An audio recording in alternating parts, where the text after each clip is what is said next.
Vamos pegar os nossos boletins.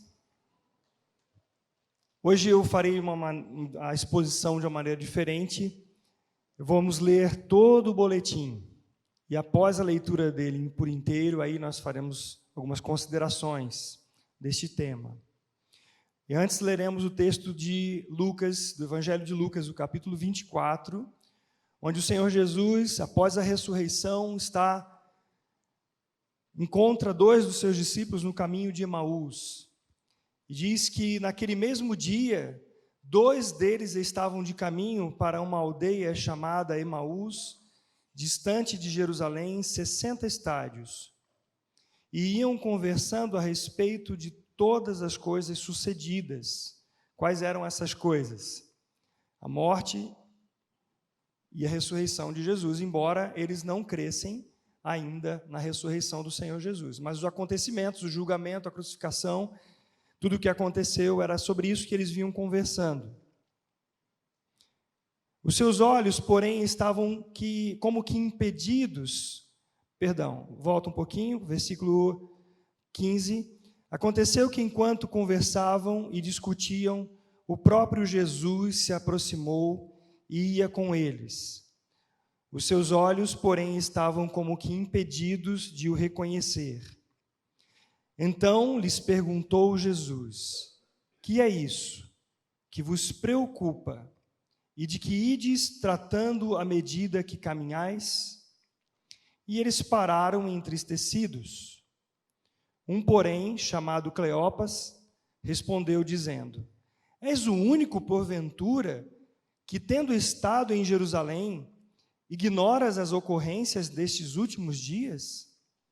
Ele lhes perguntou: quais? E explicaram o que aconteceu a Jesus, o Nazareno, que era varão profeta, poderoso em obras e palavras diante de Deus e de todo o povo, e como os principais sacerdotes e as nossas autoridades o entregaram para ser condenado à morte e o crucificaram. Ora, nós esperávamos que fosse ele quem havia de redimir a Israel. Mas depois de tudo isto, é já este o terceiro dia desde que tais coisas sucederam. É verdade também que algumas mulheres das que conosco estavam nos surpreenderam, tendo ido de madrugada ao túmulo. E, não achando o corpo de Jesus, voltaram dizendo terem tido uma visão de anjos, os quais afirmam que ele vive. De fato, alguns de nossos foram ao sepulcro e verificaram a exatidão dos que disseram as mulheres, mas não o viram. Então lhes disse Jesus: ó nécios e tardos de coração, para crer tudo o que os profetas disseram. Porventura, não convinha que o Cristo padecesse e entrasse na sua glória? E começando por Moisés, discorrendo por todos os profetas, expunha-lhes o que a seu respeito constava em todas as Escrituras. Quando se aproximavam da aldeia para onde iam, fez ele menção de passar adiante. Mas eles o constrangeram, dizendo: fica conosco, porque é tarde e o dia já declina. E entrou para ficar com eles. E aconteceu que, quando estavam à mesa, tomando ele o pão, abençoou, e tendo-o partido, lhes deu. Então se lhe abriram os olhos e o reconheceram. Mas ele desapareceu da presença deles. E disseram um ao outro: porventura, não nos ardia o coração quando ele pelo caminho nos falava, quando nos expunha as Escrituras? E na mesma hora, levantando-se, voltaram para Jerusalém, onde acharam reunidos os 11 e outros com eles, os quais diziam: o Senhor ressuscitou e já apareceu a Simão.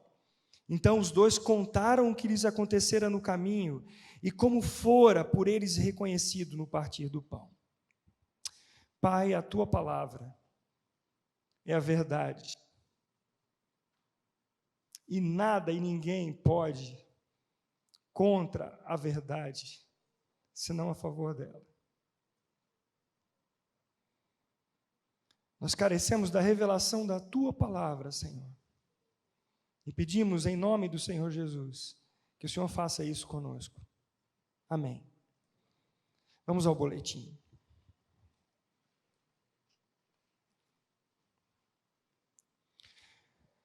Temos visto e falado com frequência sobre a decadência moral em todas as áreas da nossa sociedade, até mesmo no meio evangélico. Quem, há algumas décadas, poderia imaginar o crescimento exorbitante do número de divórcios?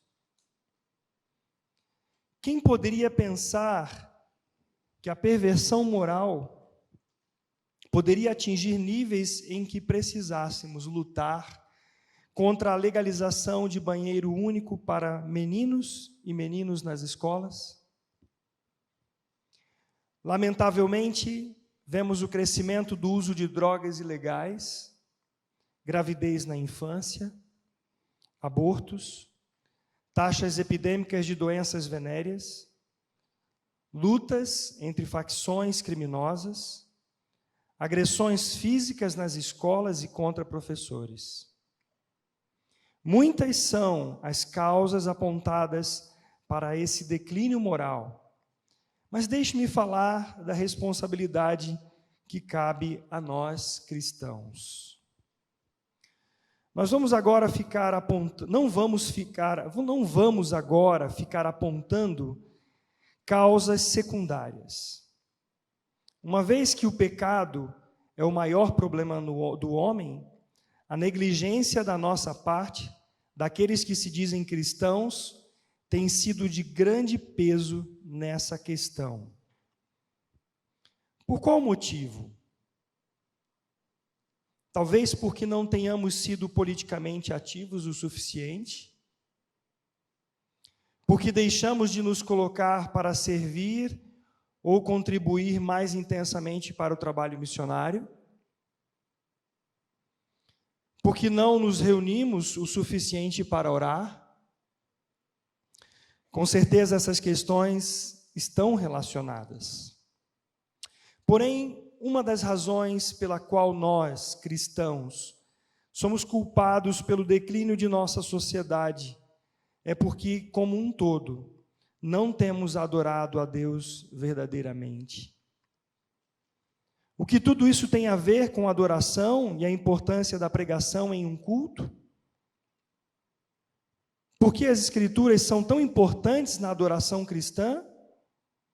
O que a adoração tem a ver com o meu dia a dia?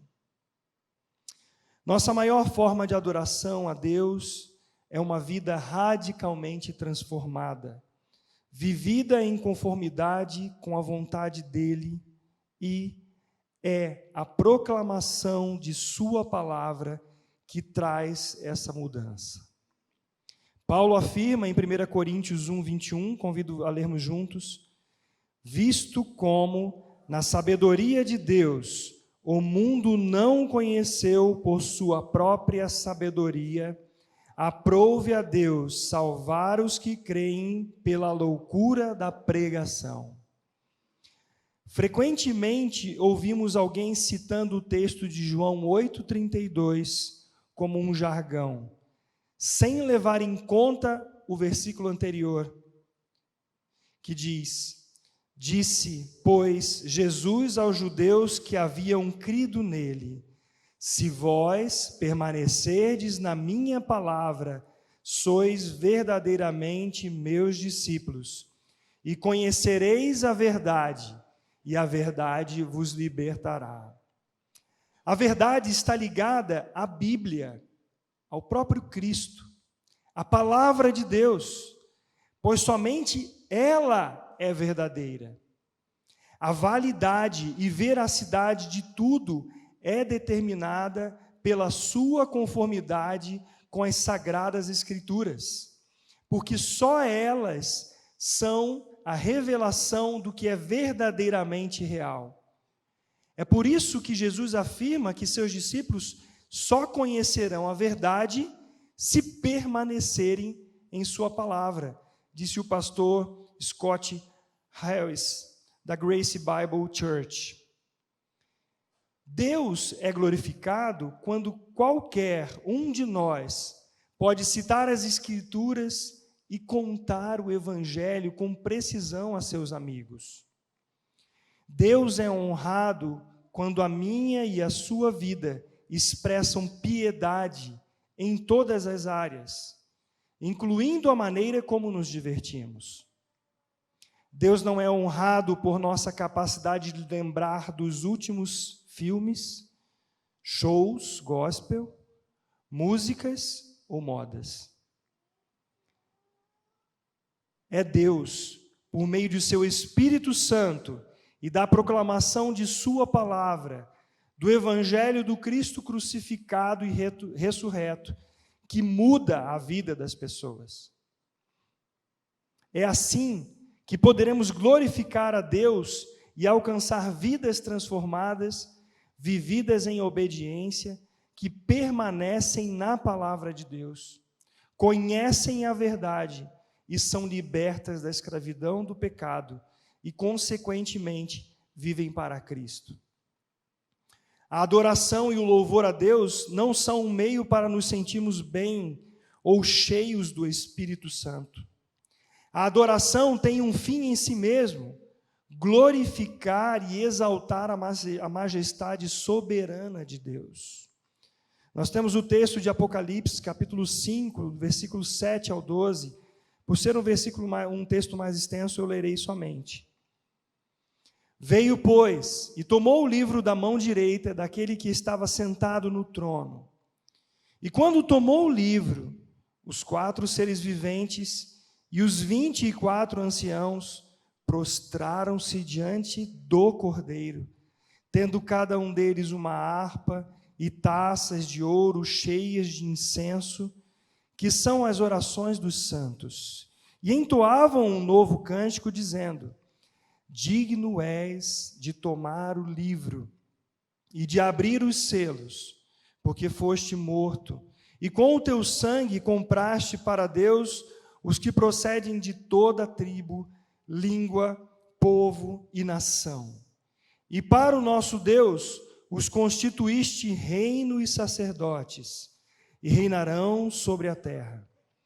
Vi e ouvi uma voz de muitos anjos ao redor do trono, dos seres viventes e dos anciãos, cujo número era de milhões e milhares de milhares, proclamando em grande voz: digno é o Cordeiro que foi morto de receber o poder, e riqueza, e sabedoria, e força, e honra, e glória, e louvor. Aleluia. É muito comum vermos a liturgia do culto público em nossos dias, sendo utilizada como um meio de satisfazer as carências da alma, a exaltação do ego e a busca por uma experiência transcendental. Nesse caso, a experiência emocional é priorizada e entendida como o fluir do Espírito Santo, atribuindo legitimidade, entre aspas, ao que acontece no culto. Noutra extremidade está o culto rigidamente baseado num tradicionalismo vazio e sem vida, sem quebrantamento e sem entendimento. Nos dois casos, encontramos o mesmo problema.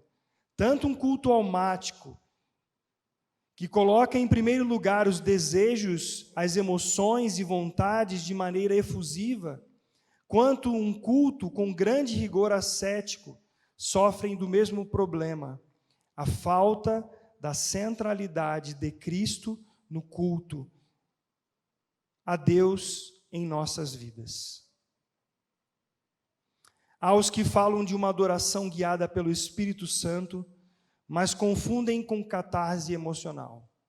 O texto do Evangelho de João, capítulo 16, do versículo 13 a 14, diz, juntos: o Senhor Jesus disse: quando vier, porém, o Espírito da verdade, ele vos guiará a toda a verdade, porque não falará de si mesmo, mas dirá tudo o que tiver ouvido e vos anunciará as coisas que hão de vir. Ele me glorificará, porque há de receber do que é meu e vô-lo há de anunciar. O Espírito da verdade anuncia a verdade. É baseado na verdade da palavra de Deus que o Espírito Santo age.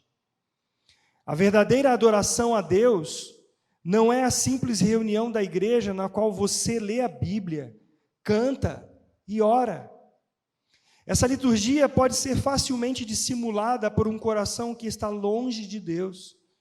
E o profeta Isaías disse, em Isaías capítulo 29, 13, visto que este povo se aproxima de mim, e com a sua boca e com os seus lábios me honra, mas o seu coração está longe de mim, e o seu temor para comigo consiste só em mandamentos de homens que maquinalmente aprendeu. 700 anos mais tarde, Jesus repetiu a mesma acusação. É isso também que está acontecendo em nossos dias. A verdadeira adoração acontece apenas quando o indivíduo o faz em espírito e em verdade, diz Jesus no capítulo 4, versículo 24 de João. É por isso que a proclamação da palavra de Deus é central em nossa adoração quando nos reunimos.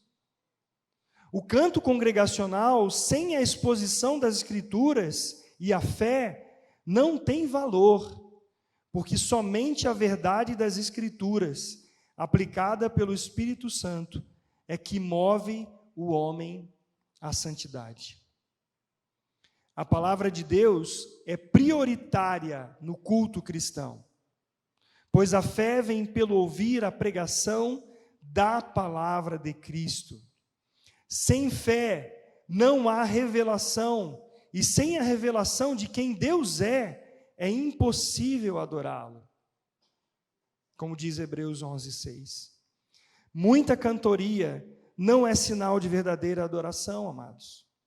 Emoção não é sinal de adoração verdadeira. Porém, os filhos de Deus, cheios do Espírito Santo, cantam com exultação e choram na presença de Deus por causa de tão grande salvação, por causa de tão grande misericórdia e graça que nos leva a adorá-lo. John Stott deu uma ótima resposta para a prioridade da pregação em seu livro Between Two Worlds. Palavra e adoração pertencem indissoluvelmente uma à outra. Todo culto é uma resposta inteligente e amorosa à revelação de Deus, porque é a adoração do seu nome.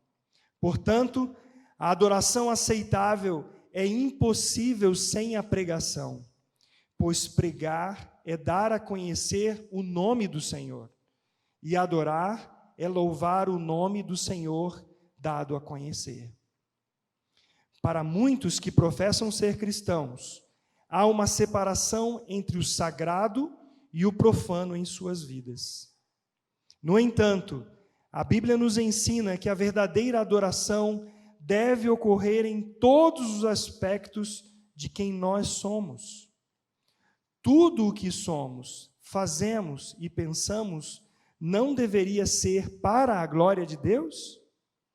Paulo, na primeira carta aos Coríntios, no capítulo 10, versículo 31, diz: portanto, quer comais, quer bebais, ou façais outra qualquer, fazei tudo para a glória de Deus. Como a adoração a Deus tornou-se mais centrada no homem, os valores do reino se tornaram secundários e fracassamos em apontar o caminho para a vida eterna, Jesus Cristo. Deus não recebe a glória quando nossas vidas estão centradas em aproveitar esse mundo enquanto Jesus Cristo não vem.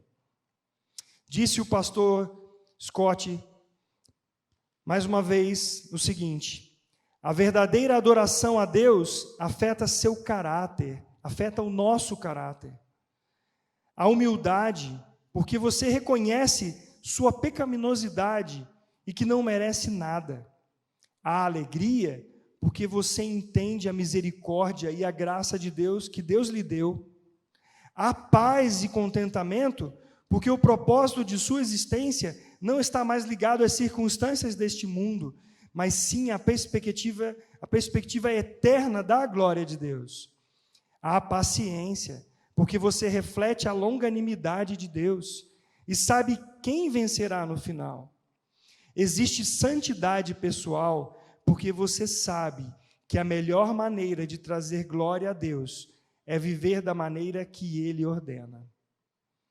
A verdadeira adoração não é uma experiência sem significado ou conteúdo espiritual. Não é um sentimento bom, além da compreensão da verdade. A verdadeira adoração é uma resposta sincera à verdade de Deus e à sua palavra. E com base em sua verdade, oferecer a Deus louvor, oração, hinos, cânticos e viver com base em sua verdade revelada.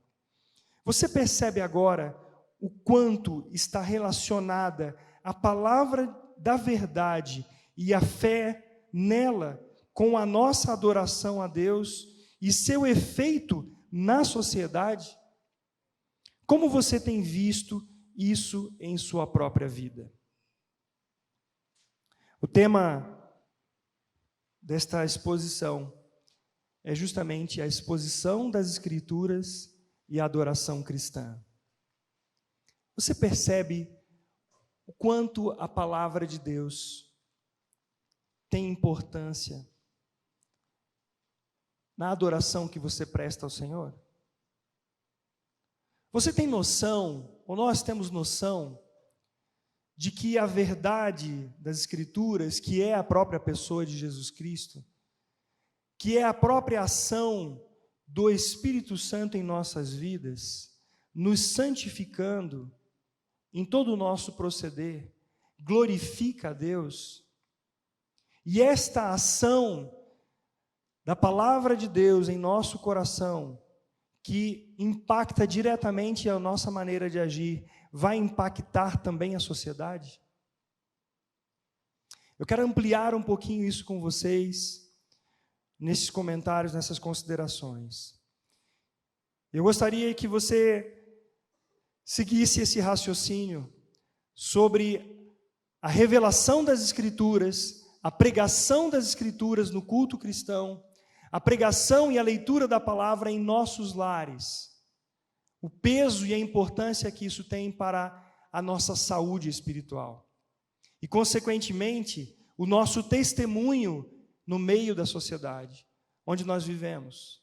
Nós já ouvimos recentemente o pastor Glenn nos dizendo: nós somos cidadãos de duas polis, da polis eterna, do reino eterno de Deus, e aqui da nossa sociedade.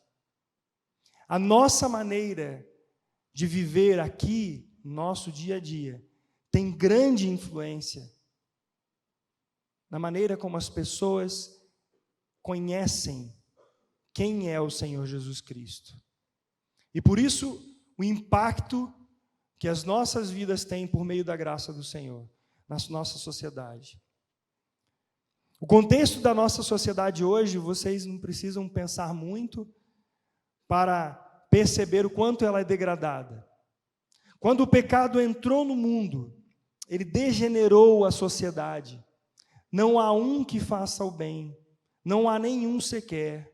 Da cabeça à ponta dos pés, são feridas, podres, não tratadas. A nossa justiça é como trapo de imundícia. A nossa sociedade, ela vem numa decrescente constante, alguns momentos de paz, alguns momentos que nós vemos pela graça de Deus o avivamento acontecendo, nós observamos isso na história, mas nós sabemos que por causa do pecado, ela vai cada vez mais num ciclo de apodrecimento.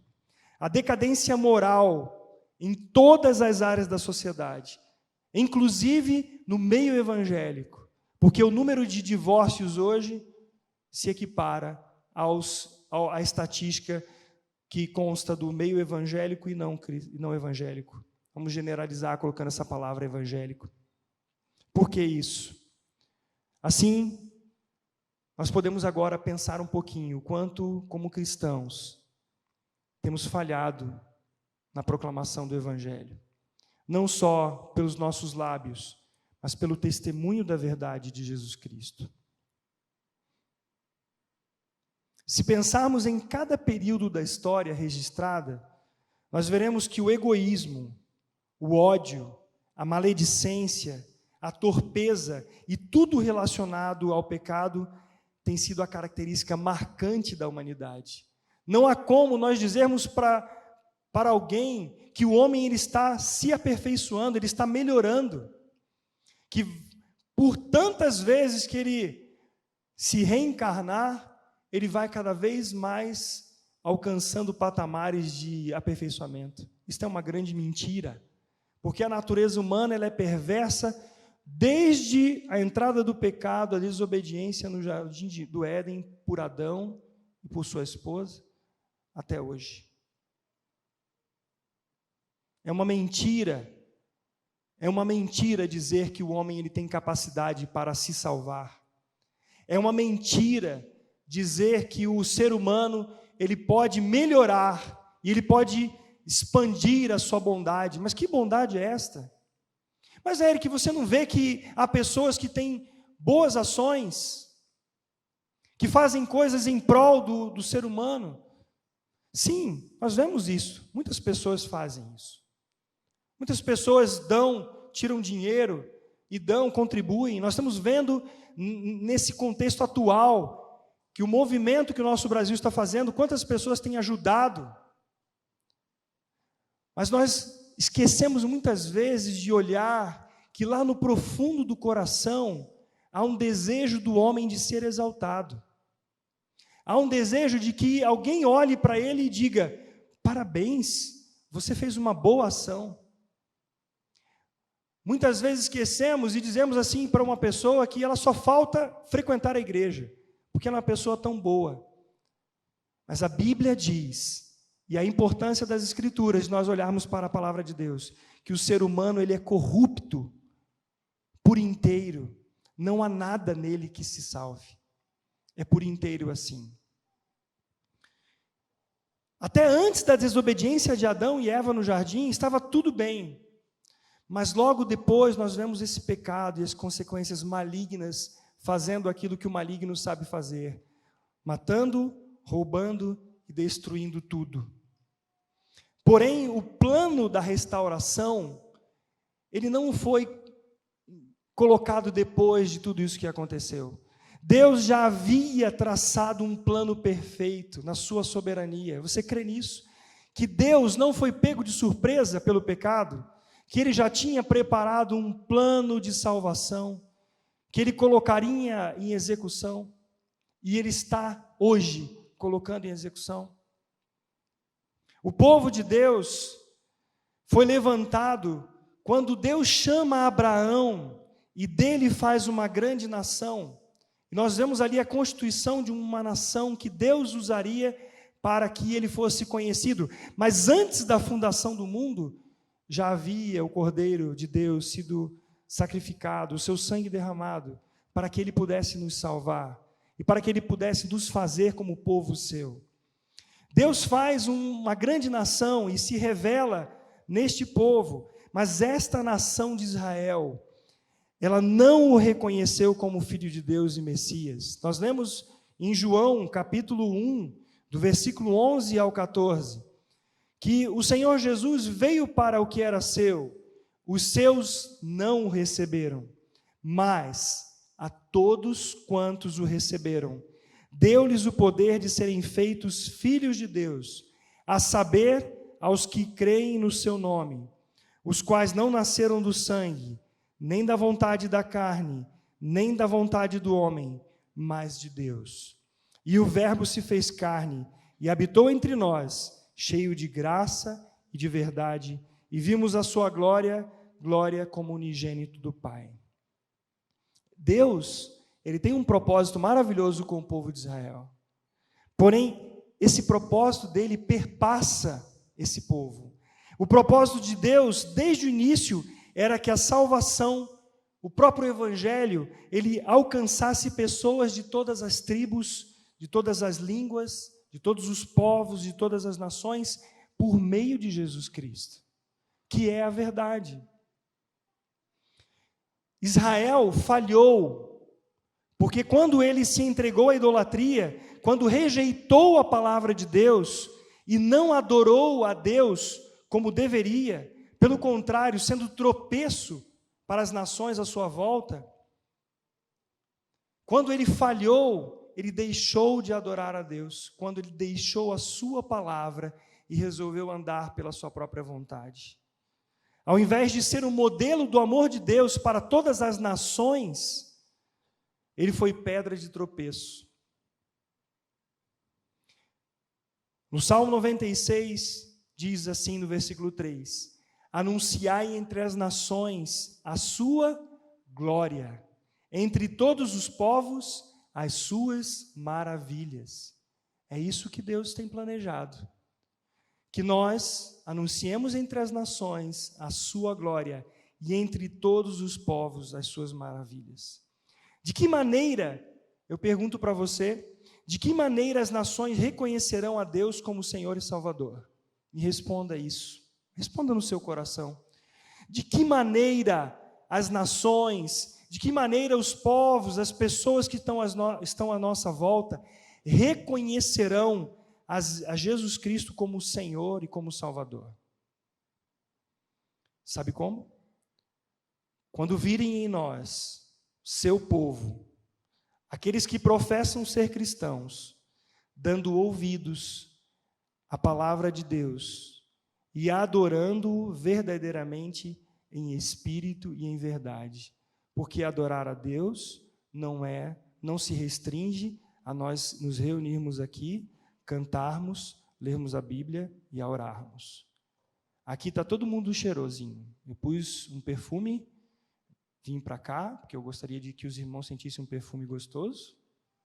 Tomei banho, mas durante a semana, como é que acontece? O que acontece em nossas vidas? Amados, preste atenção nisso. O povo de Israel falhou por não adorar a Deus verdadeiramente. E quando eles não adoraram a Deus? Quando eles viraram as costas para a sua palavra e foram à idolatria. O maior pecado do povo de Israel foi a idolatria. E nós hoje, que não adianta nós ficarmos colocando a culpa lá para trás. Eu quero chamar a nossa atenção como igreja de Cristo para hoje. Porque Deus é honrado quando a minha e a sua vida expressam piedade em todas as áreas, incluindo a maneira como nós nos divertimos. Deus não é honrado por causa da nossa capacidade de relembrar, como eu disse no texto, dos últimos filmes, dos shows, de qualquer outra coisa, de músicas. Não é assim que Ele é honrado. A Bíblia diz, eu quero pedir que o Fábio abra para nós, em Romanos capítulo 12, versículo 1 a 3. Porque nós vemos aqui um grande problema, não das Escrituras, mas quando nós deixamos de olhar para essa palavra da verdade. O apóstolo Paulo diz assim: rogo-vos, pois, irmãos, pelas misericórdias de Deus, que apresenteis o vosso corpo por sacrifício vivo, santo e agradável a Deus, que é o vosso culto racional.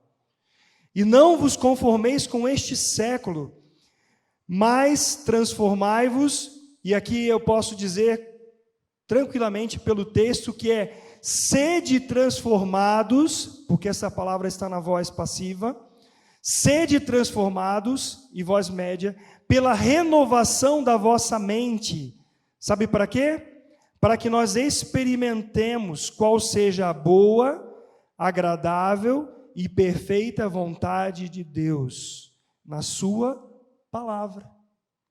A nossa mente, ao invés de ser moldada a este mundo caído, e nós andarmos conforme o que está sendo oferecido para nós de alimento para a nossa alma, ao contrário, a palavra nos exorta que esta palavra de Deus encharque as nossas mentes, a pregação das Escrituras, encharque de tal maneira as nossas vidas, que a nossa vida expresse o que é o Evangelho, a vida do próprio Senhor Jesus Cristo. A verdadeira adoração a Deus não é essa simples reunião que nós temos. Essa liturgia, por ser falsamente dissimulada, não diz pouca coisa. Se as nossas vidas não estão cheias da verdade das Escrituras, do próprio Cristo, a nossa reunião aqui ela é só de aparência. Quem vai dizer se estamos adorando a Deus verdadeiramente é o mundo. Porque à medida que eles veem Cristo em nós, eles verão também a própria salvação. Eles terão acesso ao próprio Evangelho, à própria salvação que há em Cristo Jesus. Nós vimos no texto de Isaías 29, que o próprio Deus diz: visto que este povo, ele se aproxima de mim e com a sua boca, falam coisas boas, mas o seu coração está longe. O temor para comigo só está baseado em mandamentos de homens que maquinalmente aprendeu, sem revelação da verdade. A oração de Jesus, em João 17, peço que abra esse texto de João 17, do versículo 20 a 21, diz assim, João 17, 20 a 21. Não rogo somente por estes, Jesus orando ao Pai, mas também por aqueles que vierem a crer em mim, por intermédio do quê? Da sua palavra, a fim de que todos sejam um, e como és tu, ó Pai, em mim, e eu em ti, também sejam eles em nós. Sabe para quê? Para que o mundo creia que tu me enviaste. Então é por intermédio da palavra, é por intermédio desta palavra exposta, pregada aqui no púlpito, em nossas casas, que esta palavra revelada a nós vai nos fazer como o Filho e o Pai são um. E é assim que o mundo vai crer, é assim. Pelo testemunho que o Senhor Jesus nos dá pela graça de professarmos e de agirmos neste mundo. Lamentavelmente, irmãos, nós temos falhado em adorar a Deus. E isso você somente pode fazer essa análise diante de Deus. Eu não posso julgar a ninguém. Mas pelo que nós vemos em nossa sociedade, nós temos falhado por medo de nos posicionarmos, de nos encolhermos e de acharmos que o politicamente incorreto é verdade. E deixamos de anunciar a Cristo porque temos medo de sermos expulsos das assembleias, dos fariseus. Lamentavelmente, nós temos falhado e nós precisamos fazer como Daniel. Nós precisamos fazer a nossa meia-culpa diante do Senhor e confessarmos diante do Senhor. Isso deve ser compreendido por nós, amados. Nós precisamos parar de nos omitirmos da missão que Deus nos deixou. A missão que que Jesus deixou foi essa: ide por todo o mundo e pregai o Evangelho a toda criatura. E como é que nós pregamos o Evangelho? Como nós temos pregado o Evangelho? Não coloque a responsabilidade para os pastores, não coloque a responsabilidade nos programas de internet, não. A responsabilidade é individual, é de cada um de nós. Para quem está iludido com a mídia, com tudo que tem consumido das TVs, dos programas, não está enxergando que o caldo está esquentando. E há de chegar um momento que você será confrontado de tal maneira que você vai ter que dizer: eu creio no Senhor Jesus Cristo, e será perseguido, e será preso, ou você o negará. Eu gostaria que você pensasse seriamente nisso nesta manhã. Nós podemos, como eu coloquei no texto, apontar algumas causas dos problemas morais da sociedade. Nós sabemos que há o pecado no coração do homem, mas quando o Senhor Jesus, Ele deu esta ordem a nós, de pregar o Evangelho, quando Deus elegeu o povo de Israel, a que Ele fosse testemunho do verdadeiro Deus para toda a sociedade da sua época, e eles falharam, hoje também nós estamos falhando por medo, por covardia. Nós apontamos que muitas vezes o problema que nós enfrentamos na nossa sociedade causa medo de fato, mas nós não podemos deixar a coragem de lado de, como cristãos, lutar e se posicionar contra a mentira, contra a corrupção, contra a violência. Por que nós não podemos nos omitir? Porque o Senhor nos deu a palavra da verdade. O reino de Deus é conhecê-lo, e é conhecer a verdade que liberta, que salva, que é a santidade de Deus em nós, nos separando do mundo, não nos deixando como os essênios, longe da sociedade, mas no meio da sociedade, sendo sal e luz. É a falta de coragem de nós nos posicionarmos e nos omitimos por causa disso. Nós preferimos muitas vezes o lazer e nos colocamos longe para pensar a igreja, de contribuir mais intensamente, de orar pelo trabalho missionário, de nos envolvermos nisso.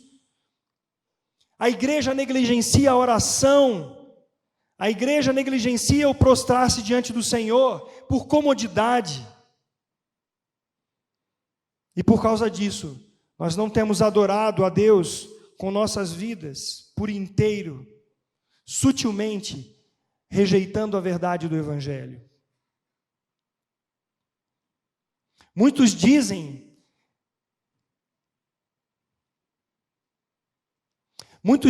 que Deus é soberano. Você crê que Deus é soberano? Amém.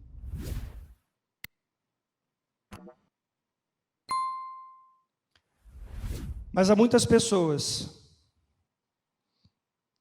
que dizem assim: Deus é soberano e eu não preciso pregar o Evangelho.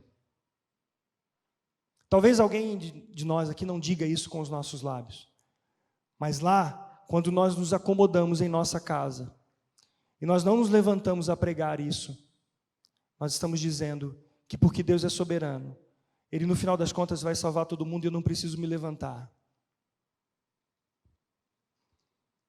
Eu gostaria de perguntar para essas pessoas: por que será que uma pessoa que pensa dessa maneira põe alarme no carro?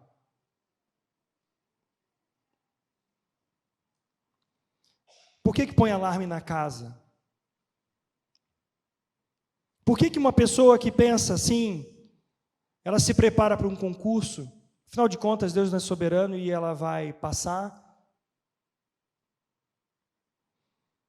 Por que uma pessoa ela se prepara para uma vaga de emprego?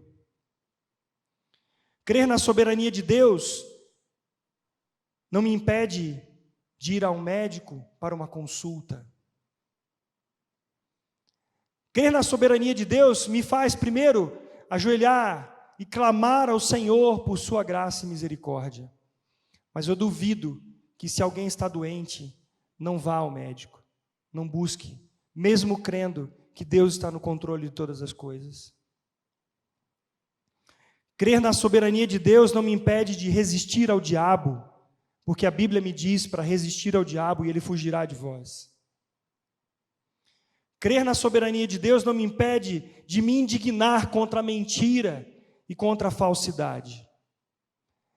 Pelo contrário, se é isso que nosso Deus valoriza, é isso que eu quero valorizar também.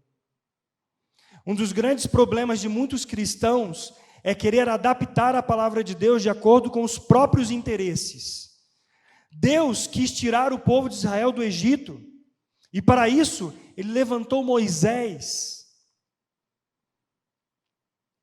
Deus queria que o povo de Israel entrasse na terra prometida, mas ele levanta esse povo para guerrear, para entrar na terra prometida. Você entende, amado, a soberania de Deus e a nossa responsabilidade? Quando nós olhamos alguns detalhes das nossas vidas, provavelmente você e eu veremos que nós somos incoerentes em muitas coisas. A comodidade tende a nos levar à omissão e não a nos posicionarmos diante das mazelas do mundo e assim não expressarmos nosso amor para com o nosso amado Jesus Cristo. A relação entre a palavra de Deus, as nossas vidas e a adoração estão extremamente, intensamente ligadas. Como eu e você podemos ser sal e luz neste mundo caído, amados? 1 Coríntios capítulo 13, versículo 6 diz que esse amor do Senhor não se alegra com a injustiça. E quando nós nos omitimos, a injustiça ela cresce. Quando nós nos omitimos, o evangelho não é pregado, as pessoas não são salvas, Deus não é adorado. O próprio Tiago, no capítulo 2, versículo 14, diz assim: meus irmãos, qual é o proveito se alguém disser que tem fé, mas não tiver obras? Pode acaso semelhante fé salvá-lo? Senhor, eu preciso de um emprego, e eu sento no meu sofá, e eu espero que esse emprego chegue. Deus é poderoso para fazer isso, mas Ele nos levanta, Ele diz: vigiai e orai. Vigiem, porque o vosso adversário, ele está tramando. Igreja do Senhor Jesus, nós temos clamado por avivamento, não é verdade? Mas aonde está o quebrantamento do nosso coração? Porque o avivamento começa por nossas vidas, se humilhando diante do Senhor, reconhecendo o pecado, dizendo: Senhor, tem misericórdia de mim, pecador. Não vem por você pôr a Bíblia na sua mão e sair pela rua, não vem por você colocar um adesivo no seu carro, dizendo propriedade de Deus, não vem por você frequentar uma comunidade. Nós não somos, preste bem atenção nisso, nós não somos os salvadores da pátria. Quem é salvador da pátria é Jesus Cristo. É Ele que salva. E se nós não nos posicionarmos como verdadeiros cristãos a favor daquilo que Deus valoriza, a nossa omissão será uma pedra de tropeço para não cristãos e motivo de desonra a Deus por causa do testemunho que nós temos professado nesse mundo. Se você hoje não tiver coragem de se posicionar diante da malignidade, da corrupção da nossa sociedade e assim testemunhar de Jesus Cristo, ficará muito mais difícil de você se posicionar quando a perseguição chegar na sua casa. Enquanto os cristãos estão morrendo lá na África, enquanto as pessoas estão padecendo lá no Oriente Médio por perseguição, está tudo bem conosco aqui, não é? Só que daqui a pouco ela vai chegar, como já tem chegado. Nós vemos os prenúncios disso aí. Eu quero perguntar para você: você vai negar Jesus Cristo? Você vai dizer: não, eu não vou negar Jesus Cristo. Então não negue hoje. Não negue hoje a Jesus Cristo. Se posicione como verdadeiro cristão. Não é questão de partido, amados. É questão de verdade. É questão daquilo que Deus coloca e daquilo que nós dizemos que nós cremos. O Brasil é estatisticamente tido como um país evangélico. Que país é este que não está professando a verdade do Senhor Jesus Cristo? Nesses dias que nós vemos essas manifestações, nós temos visto o povo de Deus ali no meio daquelas pessoas, ajoelhadas, clamando ao Senhor: tem misericórdia da nossa nação. Enquanto muitos cristãos estão confortavelmente nas suas casas, dizendo: Deus é soberano. De fato, Deus é soberano. Mas Ele diz assim: povo de Deus, levante, proclame o Evangelho com as suas vidas. Proclame a verdade de todo o coração. Eu quero abrir com vocês o texto de Apocalipse, capítulo 12 e 11, para nós caminharmos para encerrar essa exposição. Apocalipse, capítulo 12, versículo 11.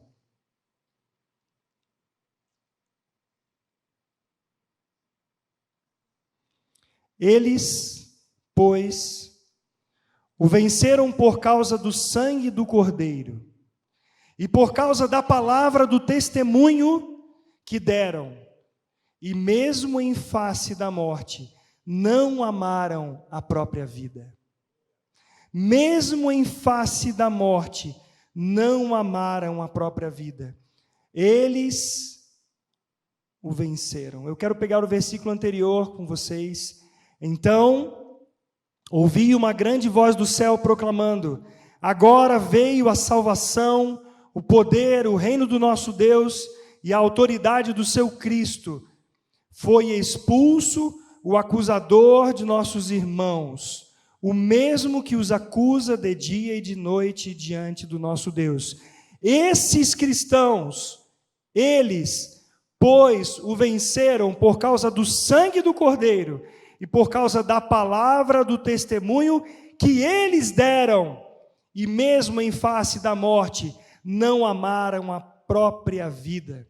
Por isso, festejai, ó céus, e vós, os que nele habitais. Ai da terra e do mar, pois o diabo desceu até vós, cheio de grande cólera, sabendo que pouco tempo lhe resta. As circunstâncias difíceis, amados, tendem a nos fazer verdadeiros adoradores, porque as tribulações nos levam a nos prostrar diante de Deus e ver a nossa incapacidade. Mas eu temo que haja hoje em nossos dias, em nosso meio, muitos que estão confortavelmente se opondo e renegando essa verdadeira fé, não com os seus lábios, mas com as suas atitudes. E para nós encerrarmos, o texto de João 12, 42, Jesus disse assim: embora tivesse feito tantos sinais na sua presença, não creram nele. E o versículo 42, eu li o 37 e agora o 42.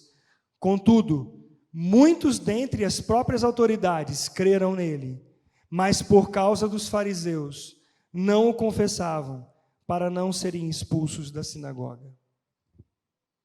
Que o Senhor tenha misericórdia de nós, como verdadeiros adoradores, tenhamos a palavra de Deus em nossos corações, dando ouvidos à verdade da palavra, apegando-nos a esta verdade, para que em tempo algum nós vacilemos. Sejamos sal e luz neste mundo. Que o Senhor nos dê graça para, no meio de toda essa turbulência, Cristo ser exaltado e o verdadeiro avivamento que nós temos clamado chegue em nosso tempo, pela vida de Cristo sendo transbordante em nós. Vamos orar um pouco agora. Pai amado, ao ouvirmos a Tua palavra nesta manhã, nós fomos expostos a ela e nós clamamos ao Senhor em nome de Jesus. Que esta palavra seja vivificada em nossos corações. Tenha misericórdia de nós, Senhor, como é próprio do Senhor ter misericórdia. Neste tempo, Pai, que nós vemos a nossa sociedade totalmente degradada. E nós, neste tempo, como aqueles que o Senhor levantou, a Tua igreja, a anunciar as boas novas do Evangelho. Dá, Pai, que nós sejamos aqueles que venceram por causa do sangue do Cordeiro e por causa da palavra do testemunho, que mesmo em face da morte, Senhor, o Teu povo proclame o amor a Ti e não amor à própria vida. Que sejamos sal e luz neste mundo a proclamar este evangelho que transforma, que tira do império das trevas e leva para o reino do Filho do Teu amor. Nós clamamos como igreja, como primeira igreja batista em Londrina, Pai, para que o Teu reino se expanda, para que pessoas sejam salvas por Tua graça e misericórdia, e o Senhor seja glorificado por meio das nossas vidas. Em nome de Jesus Cristo. Amém.